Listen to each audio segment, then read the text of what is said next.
各位弟兄姐妹，大家早安。今天是神降临节，同时今天也是五旬节。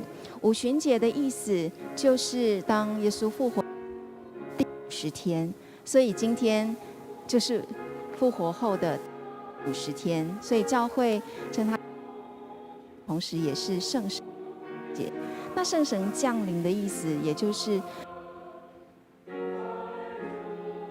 的教会，所以今天也是教会的生日。好，那我们今天的经本的页数是在185页。那也同时请大家准备绿色的歌本第90。造物降临，请起立。心尽性、尽意、尽力爱你，我们心尽性、尽意、尽力爱你，我们的上帝。让我们以你的真理喂养我们的心灵，让你的美丽洁净我们的想象力，让你的爱敞开我们的心门，让我们为你的使命献上我们的意志。也让我们日日勤读圣经，让你的话语成为我们一生的帮助。也让我们常常祷告，因为我们知道，无论我们身处何处，你都看顾着我们，陪伴着我们，我们的帮助都从你而来。我们谢谢你拣选我们成为你的孩子，我们这一生一世都要在你的恩典中度过。也请你敞开我们的心，打开我们的耳，在今日的敬拜中聆听你所要告诉我们的恩典。谢谢你，孩子祷告是奉靠主耶稣基督之名求，阿们。让我们用诗歌来赞美敬拜我们的神。我们先唱前2段间奏，然后唱第3段诸天赞美。请站立。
们用使徒信经宣告我们的信仰。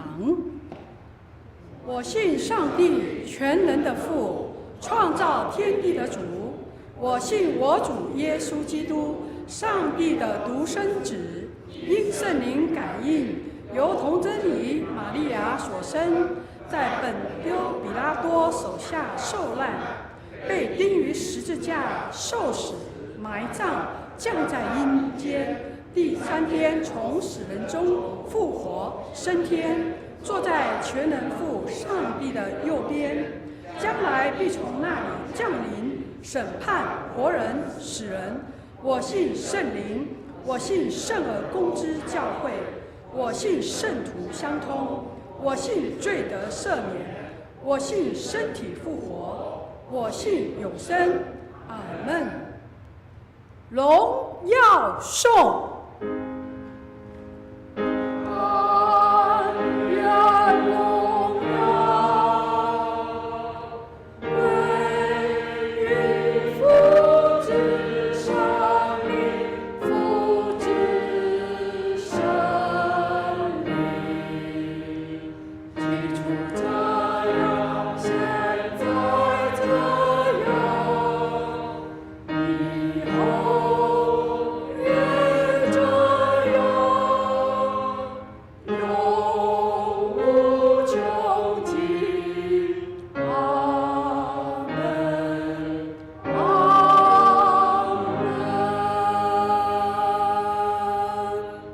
请坐。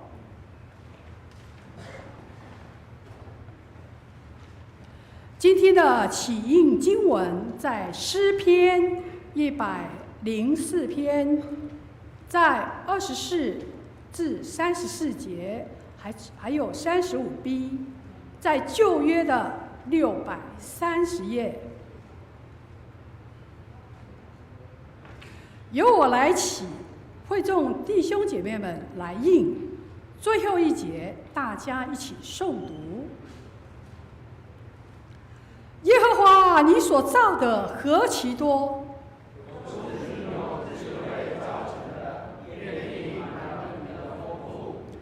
那里有海，又大又广。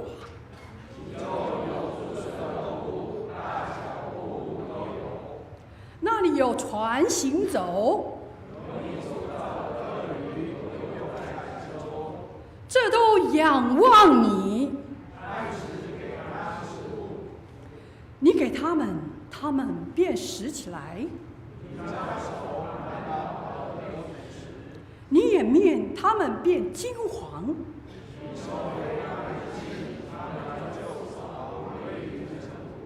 你发出你的灵，他们便受造。愿耶和华的荣耀存到永远。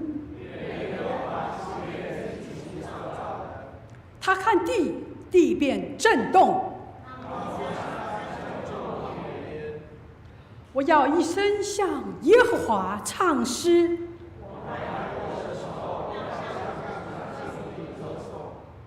愿他以我的默念为甘甜。让我一起来，我的心啊，要称颂耶和华，你们要赞美耶和华。让我们一起来关心，为这个世界来同心祷告。我们为南太平洋国家萨摩亚祷告，让基督教的信仰能够进入他们的生活文化中，他们国家的百姓能够更认识基督的信仰。我们也为台湾卫理公会北山教区罗东布道所毕崇道牧师祷告，为他们教会的奉献充足，在教会能够在当地更加的得人，牧者同工身心的健康祷告。我们也为世界战乱之地求平安，求主止息中东乌俄战争的战火和冲突，愿和平和平安早日降临。也求主帮助我们在信仰中更加坚定，将那从主而得来的喜乐分享给周围的人，让我们在每一天里因着祷告，经历主美好的同在。以上所求是奉靠主耶稣基督之名求，阿门。让我们一起用主祷文来宣告我们的信仰。我们在天上的父，愿人都尊你的名为圣，愿你的国降临，愿你的旨意行在地上，如同行在天上。我们日用的饮食，今日赐给我们，免我们的债，如同我们免了人的债，不叫我们遇见试探，救我们脱离凶恶。因为国度、权柄、荣耀，全是你的，直到永远。阿门。圣道理。今天的经课在《使徒行传》第2章1至21节，第二处在罗马书的第8章14至17节。我们请彭昌弟兄来为我们诵读。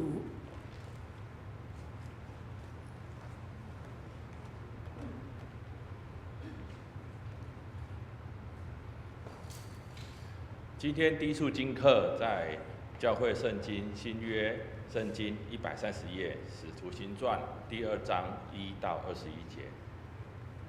五旬节到了，门徒都聚在一起，忽然从天上有声响下来，好像一阵大风吹过，充满了他们所坐的屋子。又有舌头如火焰显现出来，分开落在他们个人头上。他们就被圣灵充满，按着圣灵所赐的口才，说起别国的话来。那时有虔诚的犹太人从天下各国来，住在耶路撒冷。这声音一响，众人都聚集。个人听见门徒用众人的乡谈说话，就甚纳闷，都惊讶稀奇说：“看哪，这说话的人不都是加利利人吗？他们个人怎么听见他们说我们生来所用的乡谈呢？我们帕提亚人、马代人、以兰人和住在米索波大米、犹太、加帕多家、本多、亚细亚、佛吕家、庞菲利亚、埃及的人，并靠近古利奈的吕波亚一带地方的人，从罗马来的客旅中，或是犹太人，或是进犹太教的人，格底里和亚拉伯人都听见他们用我们的乡谈讲说神的大作为。众人都惊讶诧异，彼此说：“这是什么意思呢？”还有人讥笑说：“他们无非是新酒灌满了。”彼得和11个使徒站起，高声说：“犹太人和一切住在耶路撒冷的人啊，这件事你们当知道，也当侧耳听我的话。你们想这些人是醉了，其实不是醉了，因为时候刚到已出。这正是先知约珥所说的。神说，在末后的日子，我要将我的灵浇灌凡有血气的。你们的儿女要说预言，你们的少年人要见异象，老年人要做异梦。在那些日子，我将我的灵浇灌我的仆人和使女，他们就要说预言。在天上，我要显出奇事；在地下，我要显出神迹，有火、有血、有火、有烟雾。日头要变为黑暗，月亮要变为血。这都在主大而明显的日子未到以前。到那时候，凡求告主名的，就必得救。第二处经文在罗马书第8章14到17节，在新约圣经170页。因为凡被神的灵引导的，都是神的儿子。你们所受的不是奴仆的心，人就害怕；所受的是儿子的心，因此我们呼叫阿爸父。圣灵与我们的心同证，我们是神的儿女。既是儿女，便是后世，便是神的后事，和基督同作后事。如果我们和他一同受苦，也必和他一同得荣耀。以上是上帝的圣训。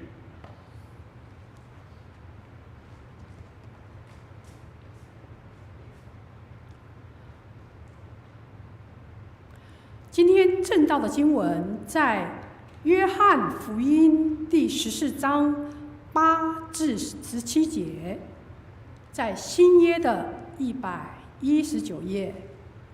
约翰福音14章8至17节，新约119页。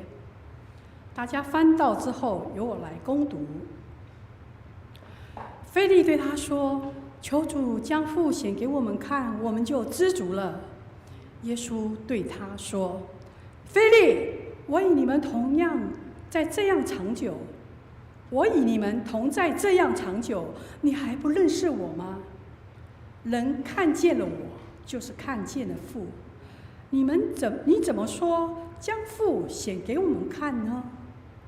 我在父里面，父在我里面，你不信吗？我对你们所说的话，不是凭着自己说的，乃是住在我里面的父做他自己的事。你们当信我，我在父里面，父在我里面。即或不信，也当因我所做的事信我。我实实在在的告诉你们，我所做的事，信我的人也要做，并且要做比这更大的事，因为我往父那里去。你们奉我的名无论求什么，我必成就，叫父因儿子得荣耀。你们若奉我的名求什么，我必成就。你们若爱我，就必遵守我的命令。我要求父，父就另外赐给你们一位保惠师，叫他永远与你们同在，就是真理的圣灵，乃世人不能接受的，因为不见他，也不认识他。你们却认识他，因他常与你们同在，也要在你们里面。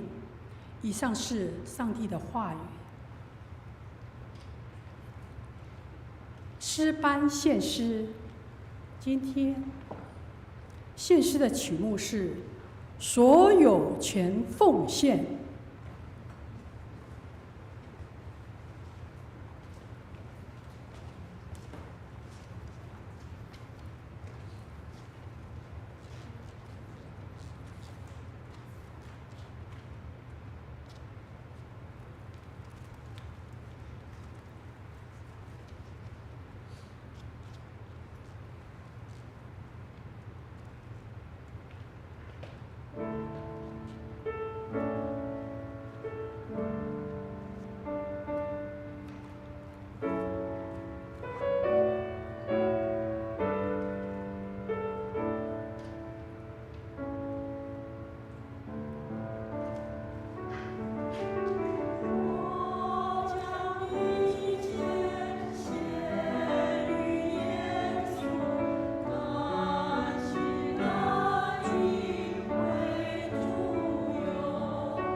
以下时间交由伟文牧师来为我们证道，传讲神的话语。今天证道的主题为“让圣灵工作在教会中”。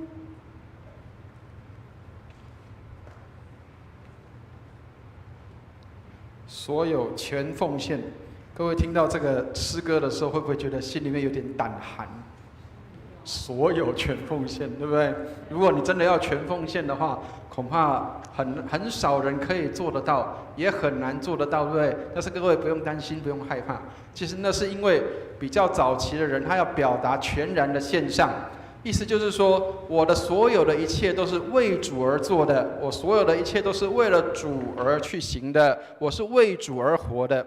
各位知道保罗曾经讲过一句话，他说：“现在活着的不再是我，乃是基督在我里面活着。所以我所有的活着每一个事项，包括我的吃喝饮食，包括我所有的一切，都是为了主而做的。这叫所有全奉献。所以，亲爱的弟兄姐妹，很多人说11奉献很困难，为什么？因为教会里面都会告诉我们说要11奉献，这是在旧约里面的规定规范。可是各位亲爱的弟兄姐妹，其实新约要求的更多。刚刚提到说，所有的全部要献上。保罗在罗马书里面说，他说将自己身体献上，当作活祭，是圣洁的，是上帝所喜悦的。亲爱的弟兄姐妹，我们有没有每一天把自己献上，当作活祭，成为圣洁的，成为上帝所喜悦的？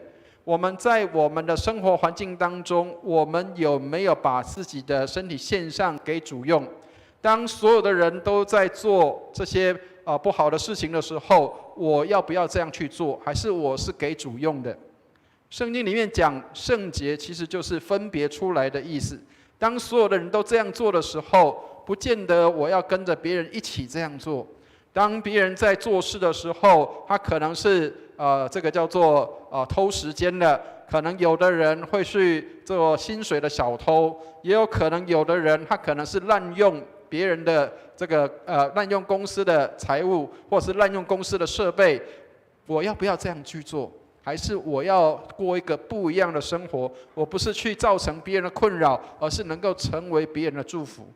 亲爱的弟兄姐妹，上帝帮助我们为主而活，应当是怎么样的表现？应该是什么样的生活？我们应当是怎么样在上帝的面前来让上帝帮助我们因他而活，而把自己全然的献上，当作活祭。上帝帮助我们，让我们能够信靠耶稣基督，我们跟别人不一样，我们能够活出那个跟别人不一样的生命。愿上帝来带领。那开始前，先跟大家来介绍最近有一个新闻哈，我不晓得大家有没有看到。那这个姐妹，这个年轻人，她只做对了一件事情，那救了她的先生哈。好，我不晓得大家有没有看过这个新闻哈？他说美国有一个男生，他因为遭到巨石压伤，就是他们要去野外去看那个自然环境的时候，那不小心呢，这个巨石滚下来，然后压到这个男生的脚，所以他不能动，他连手都无法动，他压在这个河里小溪里面。但是新闻里面说，这个妻子有一个举动，居然能够帮助他的先生，让他的先生可以活着。各位知道他做了什么样的事情，知道吗？因着一个举动，他救了他的先生。好，让大家可以也许可以去搜寻一下这个新闻哈。他的太太做一件事情，就是把他先生的头抬高，因为往下浮的时候，溪水刚好在他先生的这个鼻子这边，所以他把他先生的头抬高。他说那时候刚好又还好，手机还可以通。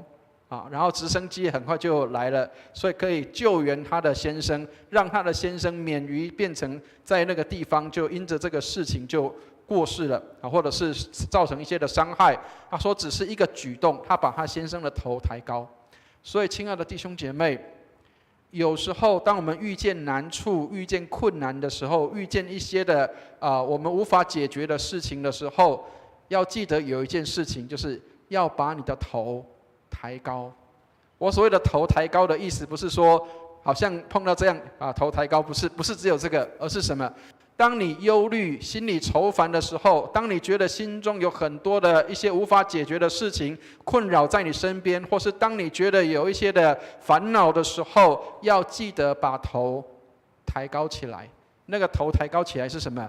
是要知道还有一条往上的路，不是都没有路，不是低下头来说我都没有路，而是让我们把头抬起来，因为还有一个往上的路，就是跟上帝连接的路。愿上帝帮助我们。所以他刚刚还提到说，他的手机是可以通的，他是可以打电话出去的。所以你有没有常常跟上帝有这样的联系？当你抬起头来的时候，你能不能跟上帝有一个美好的联系？不是只有抬头望天说，上帝啊，我该怎么办？而是让我们信靠上帝，他必然帮助我们。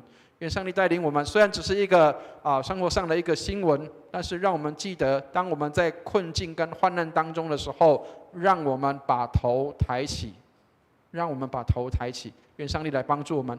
好，我们一起举起圣经来祷告，愿上帝的话成为我们的力量和帮助。我们一起举起圣经来祷告。我们一起念，请。这是我的圣经。他说我是谁，我就是谁。他说我拥有就拥有。他说我可以就可以。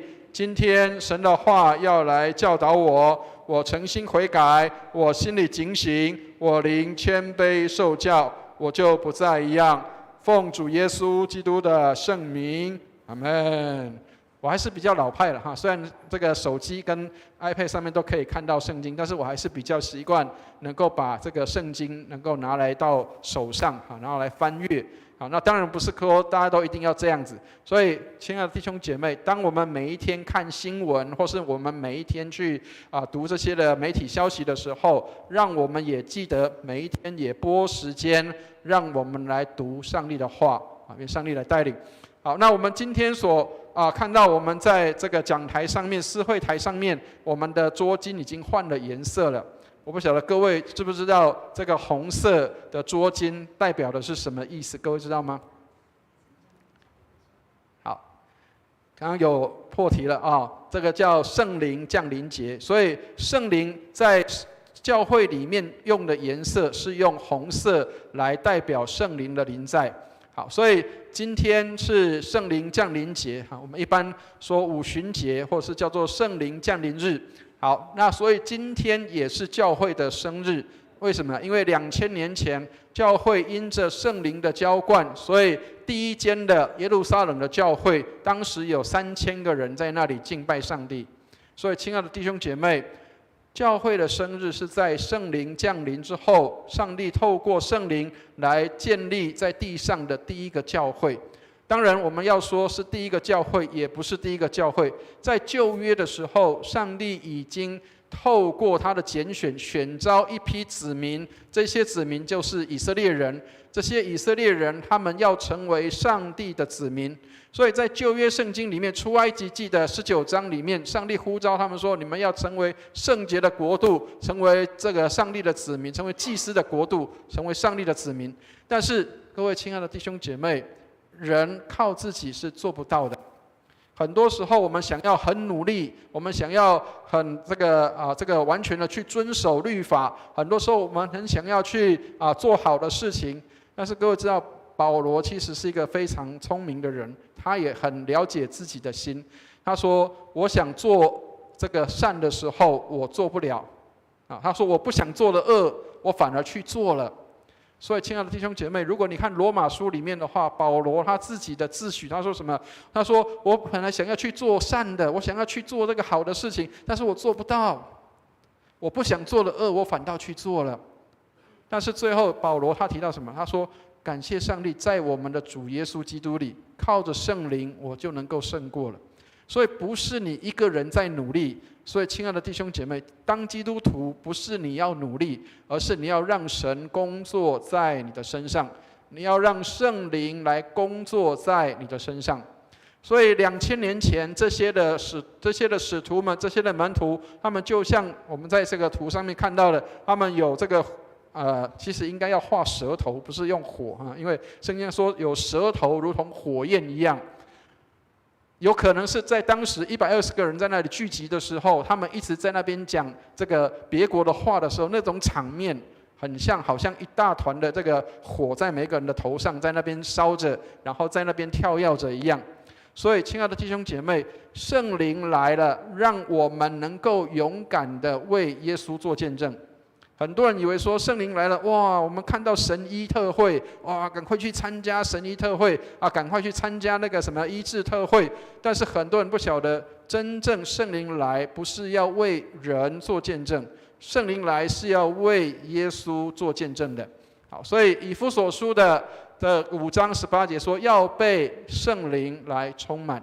亲爱的弟兄姐妹，圣灵充满应该是我们的日常，而不是只有在某一些节日的时候才会提到圣灵的充满。因为保罗特别提醒我们说，要被圣灵充满。各位知道，如果在圣经里面只要提到要这个字，都是命令句的，知道那个意思吗？命令句就是上帝说你要被圣灵充满。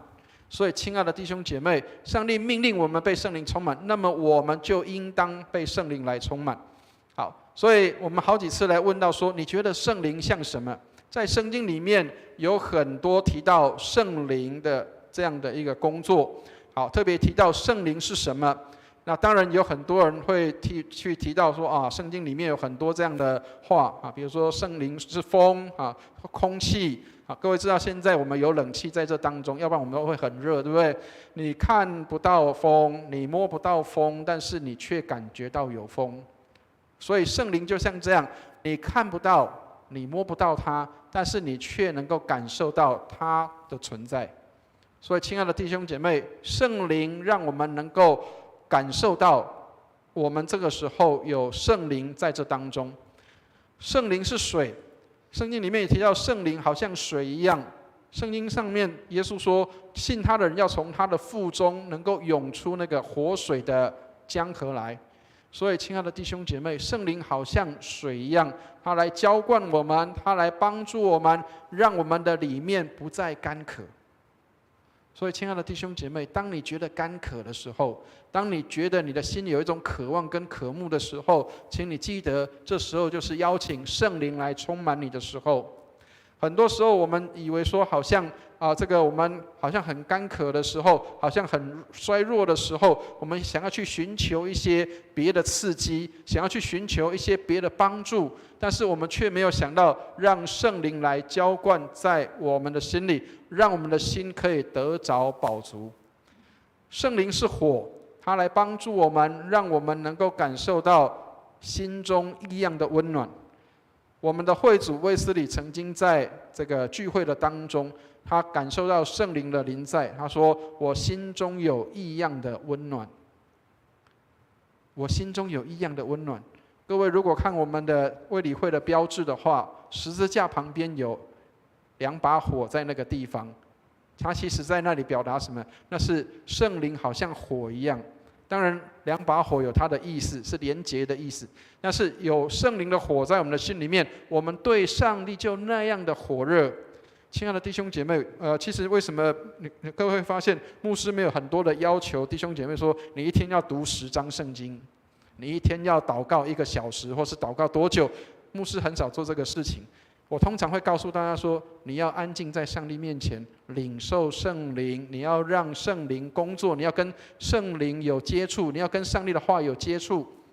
我不能够要求大家一定一天要读多少，但是如果你里面有对上帝的渴慕跟对上帝的那样的火热的时候，不用要求，我们都会有这样的渴望，想要来了解上帝的话，或是要与主亲近。所以圣灵是火，让我们可以与主有美好的亲近。在这边圣经里面又特别提到了，圣经里面上帝耶稣基督给我们一个特别的启示，他说他是保惠师，圣灵是保惠师。约翰福音14章16节，他说我要求父，父就另外赐给你们一位保惠师对不起，这个师不见了叫他永远与你们同在。好，保惠师的意思是什么？就是咨商师的意思。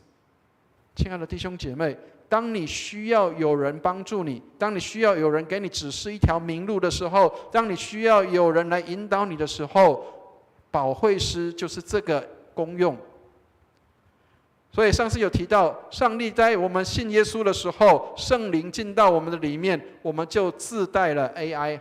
请记得那个 AI 不是，但是 AI 是人工智慧，但是它不是人工的，它是神工的智慧，是上帝的工作。所以圣灵在我们的里面的时候，我们可以跟他祷告的。但是很多人常常不跟圣灵来祷告。各位，如果你看旧约圣经里面的时候，这些的属灵伟人，他们都是在祷告当中寻求上帝的旨意。好，所以各位如果看今天的经文的话，其实它有2个部分，一个在讲祷告，耶稣说：“你们奉我的名，无论求什么，就为你们成就。”但是耶稣又说：“我另外赐给你们，另外差派这个保惠师来帮助大家。”所以圣经里面我们会看到一个事情，当耶稣要跟这些的门徒要离开的时候，其实门徒的心是惊慌的。老师不见了，怎么办？以后谁来带领我们？老师不见了，我们以后谁来指引我们前面的道路？老师不见了，那我们还要做得下去吗？我们还可以跟下去吗？或者是我们可以怎么做呢？所以耶稣他差派圣灵来，他说：“我求父，父就将圣灵赐下来。”但是在这个当中，这些门徒他们惊慌跟害怕，所以他们就跟耶稣这样的询问，他说：“父啊，如果能够把这个父显给我们看的话，我们就心满意足。”亲爱的弟兄姐妹，这些门徒，他们一直都在盼望着说，好像这个跟随耶稣可以有得到什么样的一个福分，我们可以跟耶稣一起创立地上的天国，我们可以做这些的事情。他们仍然把耶稣看为是只是一个叫做救世主，上帝要使用的一个仆人。然而耶稣却启示这些的门徒说什么？他说：“人看见我，就是看见了父。”所以亲爱的弟兄姐妹，如果我们有一些人如果是发疯的话，他会说：“我就是神。”你会发现有很多人，而且还会告诉你说，这个要顺从我，顺从我。如果你要求别人都要顺从你，那你有可能是一个疯子。如果你是一个疯子的话，你就会要求别人都要顺从你。但是耶稣是不是一个疯子呢？人看见我，就是看见了父。然后耶稣却在那个当中说：“如果你们不信的话，也应当因我所做的事来信我。”好，所以耶稣是谁？耶稣就是神自己本身。但是这些的门徒跟耶稣这么久的时间，他们还是不认识耶稣。亲爱的弟兄姐妹，所以千万不要以为我们有多认识上帝，其实有很多上帝的奥秘是我们并不晓得、并不知道的。穷其一生，我们都一直在寻求更多来认识上帝。所以，亲爱的弟兄姐妹，不是因为你今天上了红本门徒，你就比别人厉害；不是你上了绿本门徒，你就比别人了解圣经。因为我们还有很多还对上帝有未知。但是你只要知道一个东西就好了，你只要知道耶稣是上帝自己本身。当我要寻求上帝的时候，我就应当来到耶稣的面前来寻求他。好，所以我们来看一下，在圣经里面怎么样教导我们祷告的时候，上帝会应允我们的祷告。我们来看一下今天的经文的13节的地方。好，我们一起来念一下13节，一起念来。你们奉我的名，无论求什么，我必成就，叫父因儿子得荣耀。圣经说：“你们奉我的名，无论求什么，我必成就，叫父因儿子得荣耀。”曾经有一个弟兄，他这样问我，他说：“牧师，为什么我们祷告的时候都要奉耶稣基督的名呢？为什么要奉这个名？”那我就跟他讲说：“如果你去银行领钱的话，或是你去邮局领钱的话，你一定要做一件事情，你一定要盖章。盖章了之后，上面有你的章的时候，银行才可以让你领钱，因为表示这是一个证明。”亲爱的弟兄姐妹，圣灵就是什么？圣灵就是那个印记。透过圣灵来盖这个章的时候，盖了上去说这是耶稣基督所同意的，那我们的祷告就蒙上帝的垂听。所以亲爱的弟兄姐妹，我们奉主的名来祷告，神的儿子在这个上面签了名，父因的神的儿子就得荣耀。父上帝说这一切都给你，因为这是儿子的要求。所以亲爱的弟兄姐妹，我们要能够得到上帝所赐给我们的一切，当祷告的时候要记得要奉主的名，奉耶稣基督的名。当然不是叫大家说随便祷告，然后奉耶稣的名，很多人是随便去乱求的。所以雅各书也提醒我们说，不要去妄求啊。他说我们求得不到，是因为我们不求。但是当我们祷告了也没有得到，是什么？是我们妄求的。所以亲爱的弟兄姐妹，耶稣的名极其宝贵。当我们需要的时候，刚刚提到抬起头来向上帝仰望，把我们的需要带到主的面前。好，所以14节，耶稣再一次的。好，各位，我们常常提到说重复或是再一次，表示那是重要的。所以我们来看一下14节的地方。我们来看一下14节。好，一起念14节，一起念来。你们若奉我的名求什么，我必成就。亲爱的弟兄姐妹，这是一个何等的重要的一句应许。耶稣说：你们若奉我的名求什么，我必成就。都知道在法律上面，只要写必就是一定要的，是一定要的啊！所以各位亲爱的弟兄姐妹，当我们祷告的时候，奉主的名祈求，请记得一定要期待有事情要发生在我们的当中，一定有事情要发生在我们的当中。我曾经跟大家分享过一件事情，是以前在马祖的时候，我们的弟兄们。他们在为这个马祖列岛祷告的时候，他们常常会祷告说：上帝啊，让我们的4乡5岛都有教会在那边建立。好，有一天突然间上帝成就这个事情的时候，各位知道我们在卫理会里面，我们在南竿有一个教会，在北竿有一个教会，然后在大约15年前的时候，有一对从台北卫理堂去到这个马祖的一对夫妇，他们是本地宣教士。他们就到马祖的另外2个岛，叫莒光西莒跟东莒的地方，他们就去到那里去建立了教会。那因为东莒跟西莒是很接近的，大概搭船10分钟就会到了，所以他们早上在这个东莒岛，下午在西莒岛那边做礼拜聚会，然后在东引的地方也有国语礼拜堂，在那里建立教会，在那个地方，所以在那个时间里面。4乡5岛都有教会了，然后我们的教会的弟兄姐妹他们在那里说，他说我们只是祷告，我们没有想过这个事情真的会成就了，真的会成就了。亲爱的弟兄姐妹，有时候我们只是祷告，我们以为我们只是祷告，但是亲爱的弟兄姐妹，当上帝真的成就的时候，你能不能够接受说这是上帝的作为？亲爱的弟兄姐妹，上帝帮助我们，让我们不是只有祷告，而是要看到上帝让事情能够成就。所以有一个教父叫做葛利勉，他说：“祷告就是与神相伴。”所以，亲爱的弟兄姐妹，当你祷告的时候，你要相信，这时候上帝就在我们的当中。圣经里面，耶稣说：“若有2、3个人同心合意在地上祷告，我就在你们中间了。”亲爱的弟兄姐妹，如果我们在祷告会的时候，如果我们在做礼拜的时候，我们同心合意在这边祷告的时候，耶稣说：“我就在你们的当中。”亲爱的弟兄姐妹，上帝帮助我们，祷告就是与神的相伴。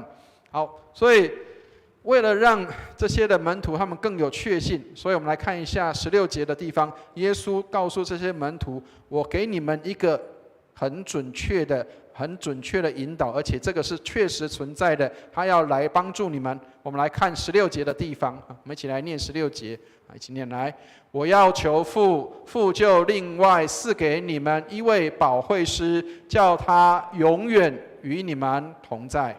亲爱的弟兄姐妹，圣灵保惠师永远与我们同在，而且耶稣说：“我另外赐给你们。”所以意思就是，当耶稣在的时候，耶稣就是这些门徒的代求者，是这些门徒的引导，是这些门徒的咨商师，是这些门徒的保惠师。但是耶稣不在了，那怎么办？所以耶稣给这些的门徒一个凭据，他说：“另外赐给你们一位保惠师，他不会跑掉哦，他不会说请假离开，他会永远与我们同在。”好，所以我们来看一下17节的地方，这个圣灵是什么？我们来念一下17节的地方。好，我们一起念一下17节，一起念来。就是真理的圣灵，乃世人不能接受的，因为不见他，也不认识他。你们却认识他，因他常与你们同在，也要在你们里面。亲爱的弟兄姐妹，有圣灵在我们的里面，有圣灵在我们的心里，所以我们就能够来认识圣经，认识真理，认识上帝的话。所以上次跟各位提到说，如果你圣经读不懂的时候，请记得耶稣是那把钥匙，请记得圣灵是你的老师，他会指引跟引导你能够来进入真理。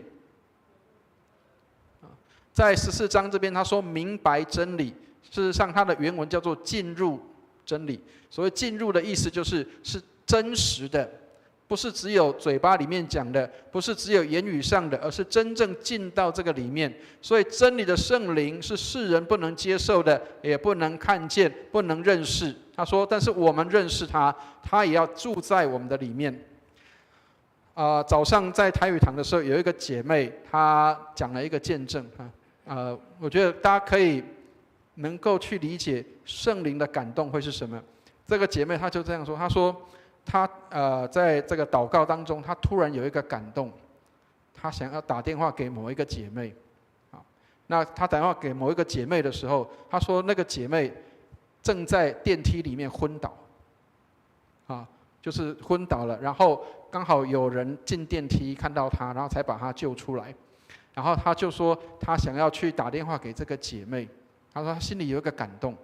然后当他打去的时候，因为没有人接，因为这个姐妹到医院去。然后后来他回来的时候，接了电话，然后他就跟这个姐妹，我们这个姐妹讲说，我刚刚在电梯里面昏倒了。他说我在电梯里面昏倒了。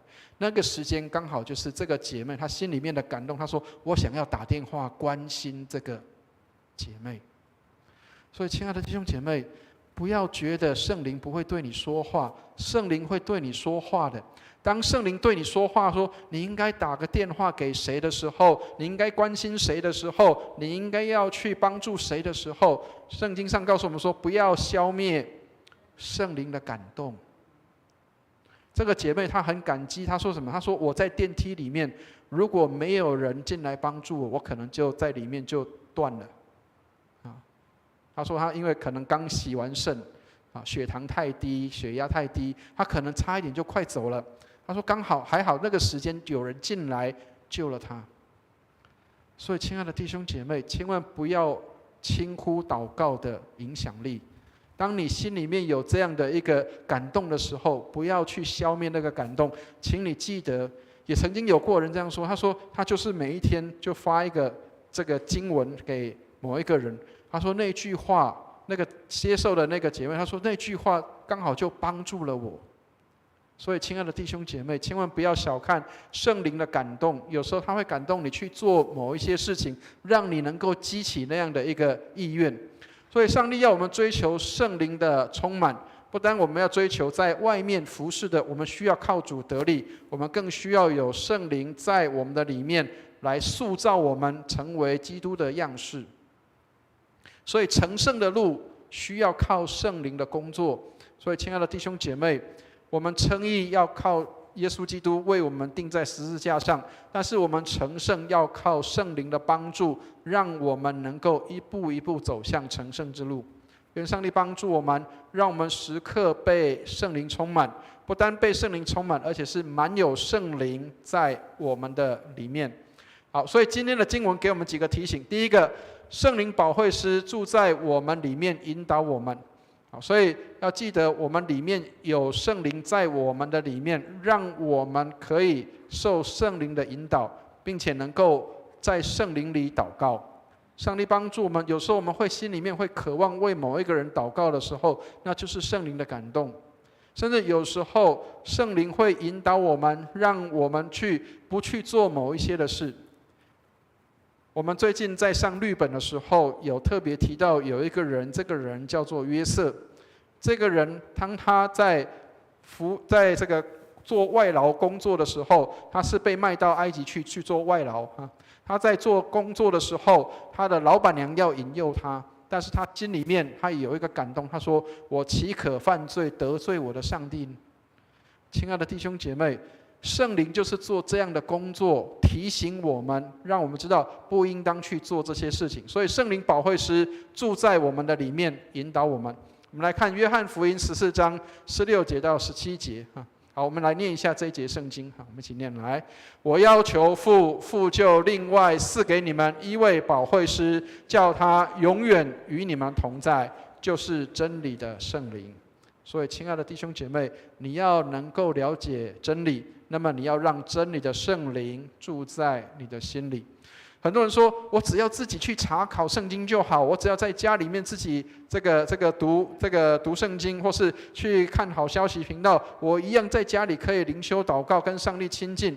但是，亲爱的弟兄姐妹，圣灵在我们的心里，让我们因着跟弟兄姐妹一起聚会，一起连结，一起有这样美好的交通而欢喜，这也是圣灵的工作。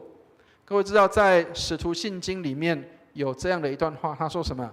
叫做圣徒的相通。有注意到这句话吗？圣徒相通是什么意思？就是当你在圣灵里面的时候，彼此看到彼此的时候，互相心里喜悦跟欢喜，就好像你读圣经的时候，你会喜悦跟欢喜一样。那个就是什么？那个就是圣灵在你的心里。所以上帝帮助我们，有时候我们自己越读越狭窄了，越读越看很多事情是不高兴的。但是我们需要在圣灵里面彼此的交通，让弟兄姐妹彼此的互相的劝慰、互相的提醒，这样我们才在圣灵里面彼此的能够来一起扶持跟敬拜。所以耶稣借着圣灵住在信的人心里面。你如果信耶稣，那么你就有圣灵在你的心里。所以千万不要怀疑圣灵的工作，当你信的时候，圣灵就已经在你的心里。第二个，圣灵保惠师帮助我们向上帝祷告。有时候当我们祷告不下去的时候，那么要求圣灵来帮助我们，让我们能够向上帝来祷告。跟大家讲一个实际上的例子哈。很多弟兄姐妹可能有经历过一些灵恩的教会，可能会经历到有很多人会讲这个方言。好，那跟大家告知一件事情，就是我们在教会里面，我们不会禁止说方言，但是在台上、在讲台、在私会的时候、在带祷告会的时候，带领者我们不会去讲这个东西。但是呢，当你在私底下祷告的时候，请你记得让圣灵引导你。有时候圣灵会带领你去讲出一些别的话出来，去讲一些别的这个话语言语出来。早上我们的启峰牧师在分享他的见证的时候，他说他以前年轻的时候，曾经在客家的庄里面，客家人当中，他去带主日学，他去带这些的孩子们上主日学。那因为他说他不会讲客家话，可是突然间的，当他在带这些孩子们唱跳的时候，当他在带这些孩子们聚会的时候，他居然会讲客家话。不知道为什么，他说他会讲客家话，然后下来之后他又不会讲了。他说他又不会讲了。他说在那个当中，他经历到圣灵的工作。有一个弟兄，他去参加祷告会，他刚从西班牙回来，结果没有想到这个他在那边留学了啊，回来到台湾，他在祷告会当中跟弟兄姐妹一起祷告，然后他一直觉得前面那个人一直在讲那个话，就是西班牙话啊，然后讲得非常流利，然后他就说他到底是谁？他是也去过西班牙吗？也去过那个地方去游学过吗？到他结束的时候，他就问他前面的那一个弟兄说：“哎，你刚刚在讲西班牙话，你知道吗？”这个弟兄说：“我不知道，我只知道我在圣灵的感动当中，我一直在祷告。”亲爱的弟兄姐妹，圣灵帮助我们祷告，有时候会透过方言帮助我们祷告。所以，如果你有方言的恩赐的时候，不要以为稀奇，但是要记得，这个先知的灵是顺服先知的。所以，当我们在祷告的时候，请你记得，这是我们跟上帝交通的时候。你如果会用方言祷告，那么请尽量用方言跟上帝有直接的交通。所以进入祷告的深处，就能够知道主的旨意，进到明了他的美意。所以，亲爱的弟兄姐妹，不是只有知道，而是能够明白上帝的旨意是什么。透过祷告当中，圣灵会帮助我们。当然，我们祷告也要有信心的。所以，梅尔这个牧师这样说：神对于一个胆敢为他向烟雾前进的人，没有一件事情是不肯给的。所以，亲爱的弟兄姐妹，上帝帮助我们，上帝愿意给勇敢凭着信心向他求的人，来赐给他所有的一切。要相信圣灵的工作，透过圣灵，我们能够在主里面来祷告。第三个，圣灵保惠师帮助我们为耶稣做见证。所以刚刚提醒了，当圣灵来的时候，每一个人恩赐也许不一样，但是圣灵不是为人做见证，圣灵是为父跟子来做见证的，为圣父跟圣子来做见证的。所以，如果哪一个聚会里面有恩赐的人，他说：“哇，你们都要来，哇，崇拜我”，那是错误的。所以，亲爱的弟兄姐妹，圣经上明明告诉我们，圣灵让我们能够更多的来认识圣父跟圣子。所以，上帝帮助我们，让我们能够明白，每个灵不是都接受的，要去能够提醒，能够看到。好，所以提摩太后书1章8节，他说：“你不要以给我们的主做见证为耻。”当我们为耶稣做见证的时候，耶稣他就在我们的当中，圣灵也跟我们同在，让我们能够勇敢的去为耶稣做见证。昨天在上律本的时候，我们有一个弟兄，他也是这样说，他说：“当圣灵充满的时候，就要做什么？”他说：“要去为耶稣做见证，要为耶稣做见证，用各样的方式，也许你用唱诗，也许你用你的事工、你的工作，或许你用你的恩赐来服侍，来为耶稣做见证。但是不是去指挥别人，是让圣灵来指挥，让圣灵来工作在我们的当中。上帝帮助我们，当我们能够敢为耶稣做见证的时候，那么就是圣灵来帮助我们。我不晓得大家有没有看过这个，好像是有一届的金钟奖，有一位这个演员他就在台上，他说他没有要讲什么样的话，他说他就直接在台上带大家用主祷文祷告。这个需要很大的勇气啊！各位知道那个，在一个大家都没有，很多人都没有认识耶稣的情况下，这个弟兄他居然敢在这个金钟奖的颁奖当中为耶稣做见证啊！当然，也许会有很多人会非议了啊，但是这个弟兄他勇敢的会为耶稣做见证，所以你能够勇敢的做见证的时候，那就是圣灵在你的心里面，让你可以为耶稣做见证。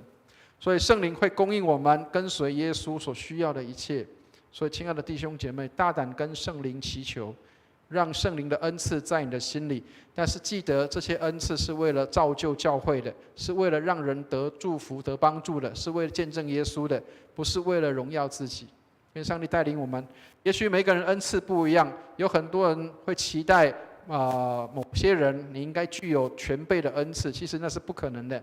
上帝透过他自己意思，会给每一个人不同的礼物。上帝给每一个孩子有不同的礼物，但是你可以去寻求上帝给你的礼物是什么。愿上帝帮助我们，让我们能够在圣灵降临日的这一天，我们都经历圣灵的充满。所以使徒行传的1章8节也许很多人会知道这一节圣经，但是如果可以的话，我希望大家可以翻到这一节圣经，让我们一起来读这一段的圣经，或是你看这个上面 PPT 也可以好，我们来看使徒行传1章8节给我们的提醒。好，我们来念一下这一节圣经。好，我们一起念来：圣灵降临在你们身上，你们就必得着能力，并要在耶路撒冷、犹太全地和撒玛利亚，直到地极，做我的见证。亲爱的弟兄姐妹，上帝帮助我们，我们得着圣灵，要为耶稣做见证。所以你有属灵恩赐，请要记得为耶稣做见证，不管在耶路撒冷、犹太全地和撒玛利亚，或是到地极的地方，都要为耶稣做见证。愿上帝帮助我们，我们一起来祷告。亲爱的天父，愿你帮助我们，当我们在圣灵降临日来临的时候，愿你也将圣灵赐在我们的当中，让我们得着圣灵的能力，能够在耶路撒冷、犹太全地、撒玛利亚，直到地极，都做你的见证。愿上帝帮助我们，让我们在圣灵里面得着真正的满足，更多认识天父，更多认识圣子，更多与圣灵有美好的交通。感谢你垂听我们的祷告，愿荣耀归给主，奉耶稣基督的圣名，阿们。我们谢谢伟文牧师用神的话语坚固激励来造就我们。我们更感谢我们的上帝赐给我们宝贝师与我们同在。感谢主，回应奉献礼。现在请会众起立，以回应诗歌来赞美回应神对我们满满的爱。我们翻开新灵粮诗选224首，用充满我来回应上帝对我们的爱。我们先唱前面3段间奏，然后再唱第4段。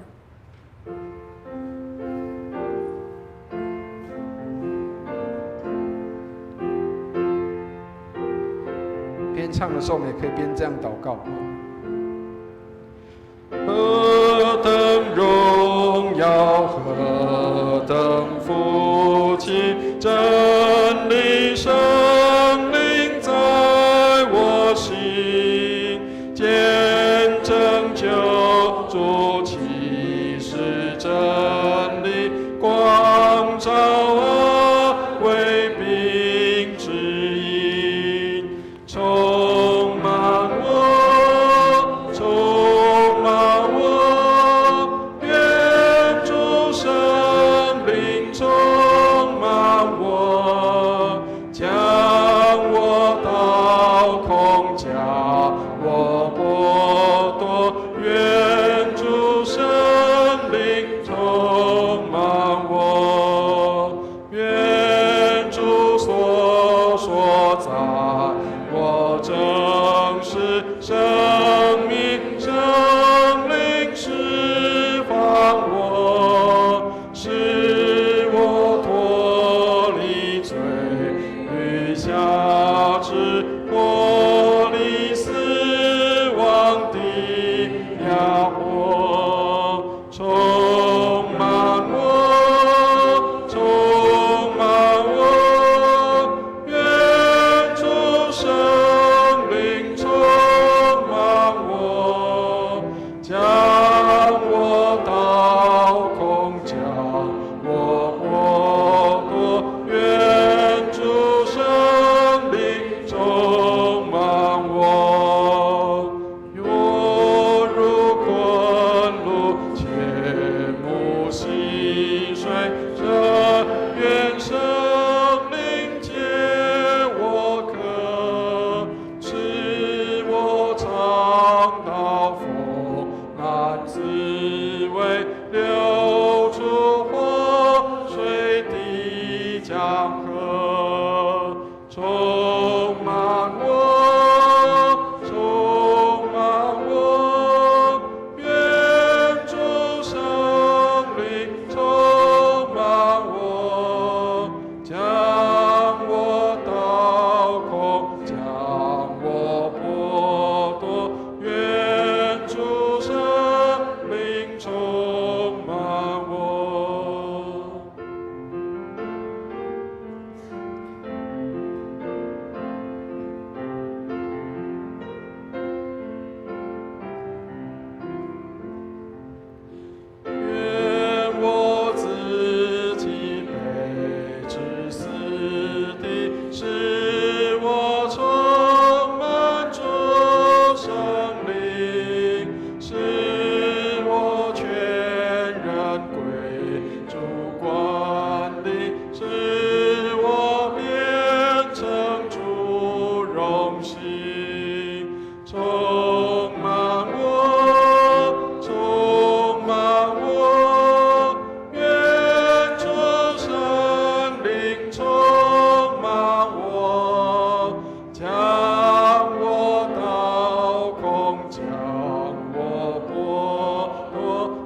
奉献礼。各位弟兄姐妹，上帝是一切恩典的源头，我们所拥有的乃是上帝的赐福。让我们用感恩的心向上帝献上感恩祭，来行奉献礼。请视线的同工到台前来。我们如有第一次来的新朋友，如果你还没有预备，或是不了解奉献的意义，也请安静地坐在座位上，让奉献袋经过你的旁边。让我们同心来祷告。创造万有的阿爸父，我们感谢你，感谢你满有恩慈，在我们还做罪人的时候，你就带着满满的爱为我们付死。主啊，我们无法还清这份爱，我们只能献上我们从你那里得来的，包括献上我们自己当作活祭，求你悦纳。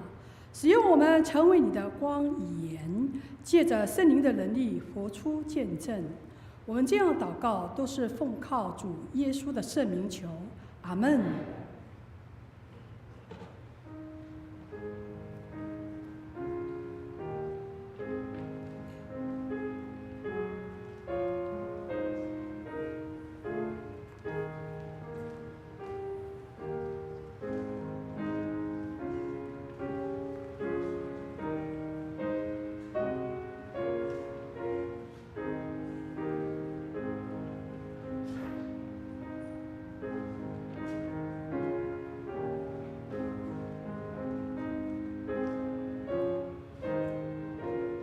请我们一同站立。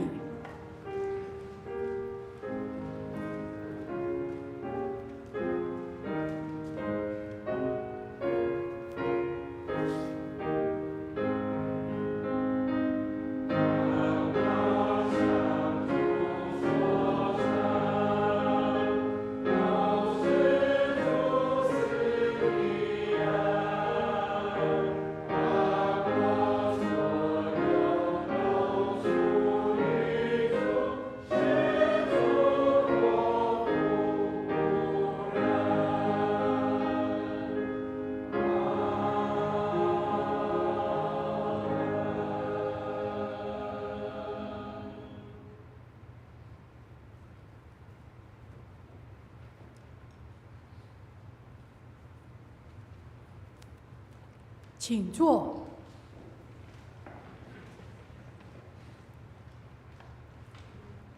不知道有没有新的朋友？你从来没来过我们教会，第一次来的。今天都是老朋友 ，OK？ 那我们一起来，大家彼此来问安哦。那我们呢，唱我们成为一家人。为了大家的健康呢，彼此问安的时候，大家拱手哦，不握手。然后我们先在我们位置上唱第一遍，唱完之后，我们再一起来彼此问安。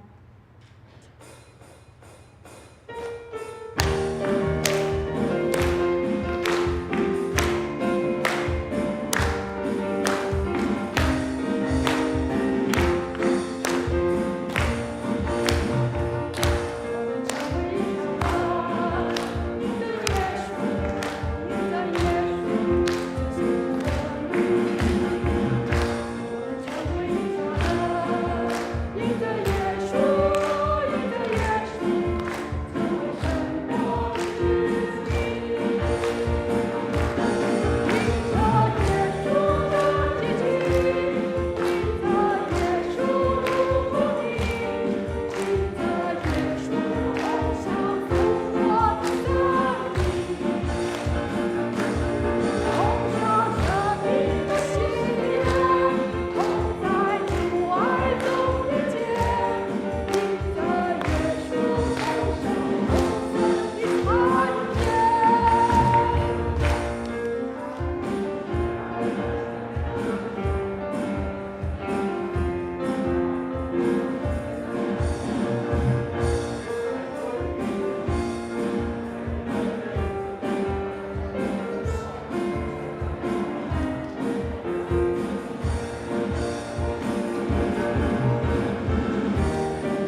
家请坐。那我们一起来关心我们教会的事工及肢体的消息。下周主日是6月15号，主日华语堂我们是由我们的熟言传道呢，在本堂他最后一次的实习传道，请弟兄姐妹们预备心来参加。我们也为熟言传道毕业之后返乡服侍来祷告，并为熟言传道牧家祝福。当日的主日之后，会有本堂的执事来接待他们熟言传道的牧家。我们的堂庆总彩排也是安排在下一个主日6月15号下午2点钟，就在3楼，就在这个主堂，大家集合，请相关的同工及各服事单位呢留步参加演练呢。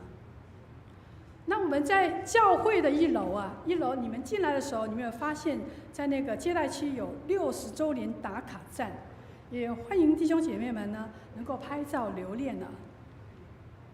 再来是我们全国姐妹夏令营呢，会在8月15、8月16，礼拜5、礼拜6这2天时间，会在云林的三好饭店呢举办。今天开始就开始报名了哦，报名截止到7月13号。那详细的情形，请大家来看公布栏。那报名也请洽教会的办公室。我们卫理神学院呢，6月13号，在下个礼拜5号会举行毕业典礼。那我们本堂的玉华师母、黎华姐妹，她们已经完成了她们圣公硕士的学位呢。然后呢，那天呢，伟文牧师呢，他会到卫理神学院代表本堂去参加。6月14号就是隔日啊，熟言传道他是完成了他圣光神学院道硕的学位，将会在武昌教会举行毕业典礼。我们会请辉真传道代表本堂参加，也请大家为他们来祝福，并为他们将来在侍奉的工场上为主所使用来祷告。本堂在6月14号下个礼拜6早上10点钟要举办制服学院的春季班结业式，欢迎我们教会所有弟兄姐妹们一起来参加，并请大家也为这次制服学院的事工来代祷。我们堂会的会友接良老师，接良老师呢，他在6月11号到6月22号，将近12天的时间，会在高雄文化中心的雅轩举行他个人的水彩画展哦，个人的水彩画展。那在下个礼拜天下午2点钟，呢，他会在雅轩呢，举办那个开幕式，也欢迎那天呢弟兄姐妹们前往去参观祝福。也请大家呢为我们教会呢即将进入60周年的主题，这个主题是成为祝福，充满希望，成为祝福，充满希望来祷告，为教会有了良好的信仰传承，进入新一季的盼望。6月22号是举办联合主日，上午9点半，不是10点哦，9点半举行堂庆，也欢迎弟兄姐妹们为本堂60周年纪念的礼拜来代祷、来奉献。我们教会的辉真传道与玉华师母，他们将会在6月23号到24号，礼拜1、礼拜2去上红本的师资班，请大家也为他们这个往来的平安来祷告。我们卫理神学院新学习推广的教育课程，这个课程是什么呢？是基督教的传讲艺术，基督徒的传讲艺术。我们已经开始受理报名了。这次呢，仅限于实体的课程。那我们师资是慧秋老师，上课的时间是每个礼拜5，从9月19号开始，每个礼拜5晚上7点到9点。详细的状况呢，请参阅布告栏，请参阅布告栏。也请大家为我们教会的复兴守望，邀请各位弟兄姐妹们能够实体的参加每个礼拜四晚间7点半的查经祷告会，为教会的各项事工来关心祷告。再来，我们新一季7月份到9月份，新一季7月份到9月份的圣台的插花任线表已经张贴在公布栏，请弟兄姐妹们前往去关心，前往去关心。肢体消息，最近天气也非常炎热哦，所以大家出门在外要注意天气的变化，也请留意居家环境及个人卫生，杜绝流行病传染的蔓延。请大家出入公共场所的时候，还是记得戴个口罩，保护自己哦。然后，我们也为确诊的及弟兄姐妹们身体的治疗及复原来祷告。那下面有身体不适的哦，请大家来参阅周报，来为我们这些会友们及长者们的身心灵的健康来代祷。请问牧师是否有要补充的？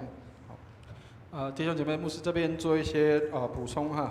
那请大家就是我们也为了真的叫做大家彼此的安全啊，所以因为现在国内的疫情又开始升温了所以请弟兄姐妹，我们就是当然没有要求一定全部要这样做了但是请我们如果可以的话，让我们可以尽量能够在跟弟兄姐妹接触的时候，我们一定要记得戴个口罩因为最近的疫情相当的凶猛那如果真的没有的话，我们在楼下的地方，我们有给大家预备这个我们的德宏弟兄还有跟大家预备很多的口罩，大家可以随时去领取。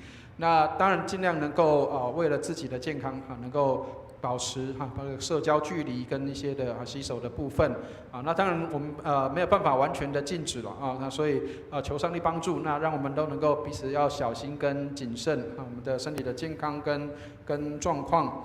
好，那也请弟兄姐妹要关心我们的这个60周年马上就到了，在这个2个礼拜后就是6月22号。那所以请弟兄姐妹，我们也记得就是邀请新朋友或者是我们的老朋友，那回来到我们的堂会之后，那我们除了当天有这样的一个主日的聚会以外，那我们还有预备一点茶点的时间，可以让我们的弟兄姐妹彼此有交通。那就是因为要彼此要交通所以更要小心谨慎。那求主帮助，希望我们都能够在安全的环境下，都能够有这样的美好的时刻，能够来交通。那下个礼拜是书院传道要最后一次的，刚好毕业，隔天就是他的讲道在我们的教会最后一次的分享。那他也来我们当中有2年的时间时间很快，一下子2年就过去了。那我们为这个书院传道祝福，希望他可以在回到印尼的时候，在中文部那边可以得到很大的帮助。所以弟兄姐妹，我们能够参与在印尼的地方。能够有这样的一个机会，我们能够来造就跟帮助传道人，让他们回到这个印尼的家乡，可以为中文部来服务。那我们都是与有荣焉的，所以我们虽然不是当宣教士，但是我们也可以做宣教的事工，来协助这些的我们在台湾的这些外籍的我们的这些的传道人或是弟兄姐妹，能够帮助他们回到自己家乡的时候，可以更多的能够来得帮助，使他们的家乡的人能够得到益处，愿上帝来带领。那我们的这个60周年的打卡站欢迎大家能够赶快使用因为马上这个时间就到了。那希望我们可以为了不要太拥挤，我们尽量能够分散时间。今天早上已经有很多台语堂的弟兄姐妹已经有去拍了，那还没有拍的请尽快能够去拍照留念。那但是请记得就是如果你已经拍好照片，那请也传给我们的办公室，让办公室可以收集这些照片，那我们可以做一些的统整之后，我们可以制作成影片来做这样的一个分享跟打卡的这样的一个影片，愿上帝来带领。好，那我们也请弟兄姐妹记得为今年要升大学、升高中、升国中，还有这些幼幼班要升国小的这些的年轻的孩子们祷告，让他们在暑假当中要更上一层楼的时候，他们有智慧、聪明，上帝和人喜爱他们的心能够一起增长。愿上帝来带领。好，以上谢谢。会众一起站立。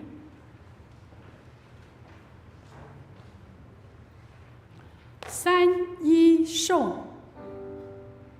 普天之下，万国万民，齐声赞美父子圣灵，三位一体，同荣同尊。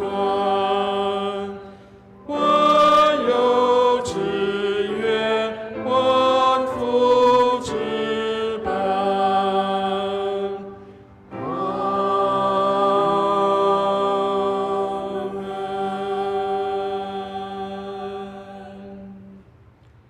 请牧师为我们祝福祷告。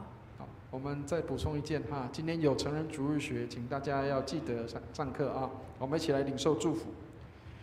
慈悲爱我们的天父，感谢你将圣灵赐给我们，成为我们的保惠师，让我们无论任何的事情，在任何的环境下，或是遇着任何的问题，让我们都知道有上帝的圣灵来指引我们，使我们能够不害怕，勇敢往前进，为主做见证。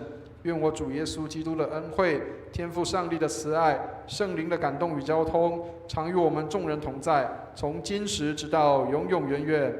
阿门。阿门颂。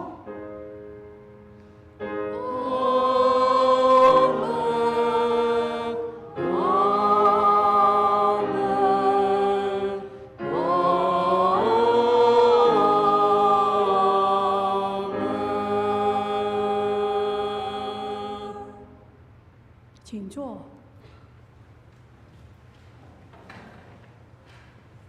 殿业，有病痛、忧伤的弟兄姐妹们，欢迎你们到前面来，牧师要为你们祷告。